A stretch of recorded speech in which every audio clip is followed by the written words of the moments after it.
আপনাদের মাঝে গণ অধিকার পরিষদের সংগ্রামী সভাপতি ডাকসুর ভিপি জননেতা নুরুল হক নূর উপস্থিত হয়েছেন। আমার অত্যন্ত ভালো লাগছে যে একটি ইউনিয়নের সমাবেশ, সেখানে হাজারো মানুষের ঢল। গণ অধিকার পরিষদ একটি গণমানুষের সংগঠন, যার নামের আগে গণ রয়েছে। এখানে হাজারো গণমানুষ আমরা দেখতে পাচ্ছি। আপনারা একটি নতুন বাংলাদেশ চান, যে দেশে গণতন্ত্র থাকবে, ন্যায় বিচার থাকবে, মানুষের কথা বলার স্বাধীনতা থাকবে। আপনারা চান উন্নয়ন, আপনারা চান সমৃদ্ধি, আপনারা চান নিরাপদ জীবন। কিন্তু শেখ হাসিনা আপনাদেরকে সেই উন্নয়ন এবং নিরাপদ জীবন দিতে পারেনি।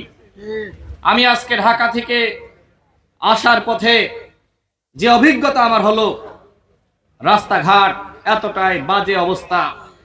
আমরা শুনেছিলাম শরীয়তপুর, মাদারীপুর, ফরিদপুর এইসব অঞ্চল নাকি শেখ হাসিনার উন্নয়নের ঘাঁটি, অথচ আমরা দেখলাম রাস্তাঘাট এতটাই ভাঙাচোরা, গাড়ি ঠিক মতন চলে না। উন্নয়নের নামে আওয়ামী লীগের নেতাকর্মীরা লুটপাট করেছে। বাজেট ঠিকই হয়েছে, কিন্তু সেই টাকা এসে এলাকায় পৌঁছায়নি, ঢাকা থেকেই মেরে দিয়েছে, রাস্তা করে নাই। আপনারা কি চান ওই আওয়ামী লীগ আবারও ফিরে আসুক? আওয়ামী লীগ যে অন্যায় করেছে, নিপীড়ন করেছে, গণহত্যা চালিয়েছে, 2000 ছাত্র জনতা রাজনৈতিক কর্মী শহীদ হয়েছে, 30,000 আহত যোদ্ধা। আমরা শুনেছি যখন ঢাকা বিশ্ববিদ্যালয়ে পড়াশোনা করেছি, যখন জাতীয় পর্যায়ে রাজনীতি করেছি, আমরা শুনেছি এই শরীয়তপুর নাকি আওয়ামী লীগের ঘাঁটি। আমরা শুনেছি যে শরীয়তপুর নাকি আওয়ামী লীগের ঘাঁটি। তো ভালো কথা, তাহলে এই অঞ্চলের উন্নয়ন কেন হয়নি? বন্ধুগণ, আওয়ামী লীগ উন্নয়ন বলতে শুধু ওর দলের নেতা কর্মীদের উন্নয়নকেই বোঝে। আওয়ামী লীগ উন্নয়ন বলতে শুধুমাত্র ওর দলের নেতা কর্মীরা চাঁদাবাজি করে, লুটপাট করে বড় বড় বিল্ডিং করবে, সেটিকেই বোঝে। আওয়ামী লীগের তৃণমূলের নেতা কর্মীদের উদ্দেশ্যে বলতে চাই, দেখেন শেখ হাসিনা 3 আগস্ট ওর আত্মীয় স্বজন, চাচা, খালু, মামু, ভাইপো যত কিছু ছিল সবাইকে বলেছে তোমরা ভেগে যাও, তোমরা ভেগে যাও। সব পালিয়ে গেছে, টাকা পয়সা যা কিছু ছিল হেলিকপ্টারে করে সব নিয়ে 3 আগস্ট শেখ হাসিনার আত্মীয় স্বজন পালিয়ে গেছে। আর সে কারোর সাথে কথা না বলে, এমনকি উবাইদুল কাদের শেখ হাসিনার জানের দোস্ত, তাকেও বলে নাই, সকল নেতাকর্মীদেরকে রেখে পালিয়ে গেছে। সুতরাং তৃণমূলের নেতাকর্মীদেরকে বলবো, শেখ হাসিনার ফাঁদে আর পা দিবেন না। শেখ হাসিনা গন কেস, আওয়ামী লীগ শেষ হয়ে গেছে, আওয়ামী লীগ আর ফিরবে না। সুতরাং যদি এখন শেখ হাসিনার অডিও বার্তা শুনে বিভ্রান্ত হয়ে আবারও শেখ হাসিনা ফিরে আসবে, শেখ হাসিনা আসবে, বাংলাদেশ হাসবে, যে স্লোগান দিচ্ছে, এই ফাঁদে পা দেন, তাহলে আপনারা ক্ষতিগ্রস্ত হবেন।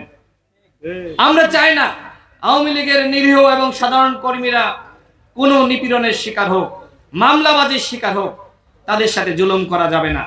কিন্তু আওয়ামী লীগের যারা চাঁদাবাজি করেছে, লুটপাট করেছে, গুম করেছে, খুন করেছে, যারা গণহত্যা চালিয়েছে, যারা এদেশের মানুষের উপর জুলুম করেছে, ওদেরকে কোনো ক্ষমা করা যাবে না। জুলুমবাজদের বিচার করতেই হবে। যারা অন্যায় করেছে, যদি ন্যায় বিচার প্রতিষ্ঠা করতে চান, প্রত্যেকটা অন্যায়ের বিচার করতে হবে। আওয়ামী লীগ একটি আলেম বিদ্বেষী দল। হেফাজতের উপরে শাপলা চত্বরে কিভাবে মাদ্রাসার শিক্ষার্থীদের উপরে আওয়ামী লীগ গুলি চালিয়েছিল, হত্যা করেছে, আপনারা কি সেই ইতিহাস ভুলে গিয়েছেন? আপনারা দেখেছেন এই আওয়ামী লীগ বিভিন্ন সময় কিভাবে মাদ্রাসার শিক্ষার্থীদের উপরে হামলা চালিয়েছে, রক্তাক্ত করেছে। আওয়ামী লীগ একটি ইসলাম বিদ্বেষী দল। ওরা যদি আবারও ফিরে আসে তাহলে দেশের সব থেকে বেশি ক্ষতি হবে ইসলামের। সুতরাং এই দলকে আর ফিরে আসার সুযোগ দেওয়া যাবে না। বন্ধুগণ, আপনারা শরীয়তপুরের মানুষ, আপনারা এখানে আওয়ামী লীগের বিরুদ্ধে প্রতিরোধ, লড়াই, সংগ্রাম গড়ে তুলেছিলেন, আওয়ামী লীগের বিদায় ঘটিয়েছেন। শেখ হাসিনা এখন দিল্লিতে বসে ষড়যন্ত্র করছে। বাংলাদেশে যদি কেউ ওই ষড়যন্ত্রের ফাঁদে পা দেয় তাহলে তার অবস্থাও শেখ হাসিনার মতন হবে। আপনারা এখানে অসংখ্য সাধারণ মানুষ, লুঙ্গি পরা মানুষ, খেটে খাওয়া মানুষ, একদমই সাধারণ মানুষ। আপনাদেরকে বলছি, আমরা গণ অধিকার পরিষদ 2018 সালের কোটা সংস্কার আন্দোলন থেকে আপনাদের জন্য লড়াই সংগ্রাম করেছে। এই সাধারণ মানুষের সন্তান যারা ঢাকা বিশ্ববিদ্যালয় সহ বিভিন্ন বিশ্ববিদ্যালয়ে পড়াশোনা করে, যারা বিভিন্ন শিক্ষা প্রতিষ্ঠানে কলেজে পড়াশোনা করে, তারা মেধায় চাকরি পাচ্ছিল না, সবকিছু কোটায় খেয়ে ফেলছিল। শেখ হাসিনা ওই মুক্তিযোদ্ধায় কথা বলে মুক্তিযুদ্ধের সন্তান নাতিপুতিদেরকে শুধুমাত্র সরকারি চাকরি দিচ্ছিল। এর বিরুদ্ধে আমরা লড়াই সংগ্রাম করে তুলেছিলাম এবং সেই সংগ্রামে আমরা জয়ী হয়েছি। সেই 18 সালের কোটা সংস্কার আন্দোলনের পরে আবারও 24 সালে চক্রান্ত করে শেখ হাসিনা কোটা ফিরিয়ে আনার চেষ্টা করে। আবারও সেই 18 সালের সংগ্রামীরা রাজপথে নামে। সেই কোটা সংস্কার আন্দোলনকে কেন্দ্র করেই 24-এর গণ অভ্যুত্থান, এবং সেই গণ অভ্যুত্থানে আমাদের সভাপতি নুরুল হক নূর, আপনারা সকলে দেখেছেন, তিনি গ্রেপ্তার হয়েছিলেন। তিনি গ্রেপ্তার হওয়ার পরেও 10 দিন পুলিশের হাতে রিমান্ডের নির্যাতনের শিকার হয়েছেন।